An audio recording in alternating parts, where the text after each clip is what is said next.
हिरण का डर। जंगल में एक गर्भवती हिरण बच्चों को जन्म देने को थी। वो एकांत जगह की तलाश में घूम रही थी कि उसे नदी किनारे ऊंची और घनी घास दिखी। उसे यह उपयुक्त स्थान लगा शिशु को जन्म देने के लिए।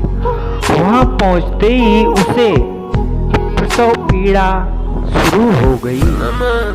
उसी समय आसमान में घनघोर बादल वर्षा को आतुर हो उठे और बिजली कड़कने लगी। उसने बाएं देखा तो एक शिकारी तीर का निशाना उसकी तरफ साध रहा था। घबरा कर के दाहिनी मुड़ी तो वहां एक भूखा शेर झपटने को तैयार बैठा था। सामने सूखी घास आग पकड़ चुकी थी और पीछे मुड़ी तो नदी में जल बहुत था। मादा हिरनी क्या करती? वे प्रसव पीड़ा से व्याकुल थी। अब क्या होगा?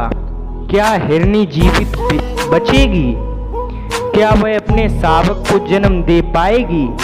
क्या शावक जीवित रहेगा? क्या जंगल की आग सब कुछ जला देगी? क्या मादा हिरनी शिकारी के तीर से बच पाएगी?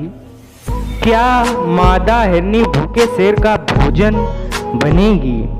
वो एक तरफ आग से घिरी है और पीछे नदी है। क्या करेगी वो?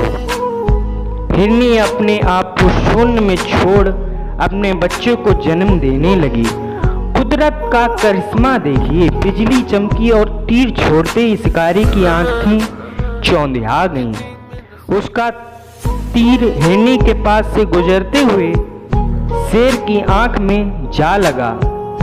शेर की दहाड़ दाढ़ता हुआ इधर उधर भागने लगा और शिकारी शेर को घायल जानकर भाग गया। घनघोर बारिश शुरू हो गई और जंगल की आग बुझ गई और शेर नदी में जा गिरा। हिरनी ने शावक को जन्म दिया। हमारे जीवन में कभी कभी कुछ ऐसे क्षण आते हैं जब हम चारों तरफ से समस्याओं से घिरे होते हैं और कोई निर्णय नहीं ले पाते। तब सब कुछ नियति के हाथों सौंप कर अपने उत्तरदायित्व प्राथमिकता पर ध्यान केंद्रित करना चाहिए। अंततः यश अपयश हार जीत जीवन की मृत्यु का अंतिम निर्णय ईश्वर करता। हमें उस पर विश्वास कर उसके निर्णय का सम्मान करना चाहिए।